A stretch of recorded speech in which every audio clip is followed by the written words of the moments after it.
Rồi. Tôi mãi tận buồn nhẹ nhàng và cơn mưa như đang tái sinh ta. Cơn mưa mang em đến dịu dàng và sau cơn mưa tim cũng nở hoa. Bầu trời xanh đến lạ nắng tươi lên hàng lá non ban mai ôm lấy tâm hồn từ khi em ghé qua. Và tình yêu bắt đầu khi ta nhìn vào mắt nhau. Anh thấy tim mình thấy sức sống cần đau.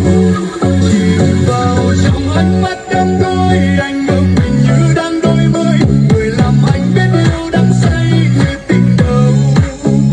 Một vì sao sáng giữa bóng tối van mãi về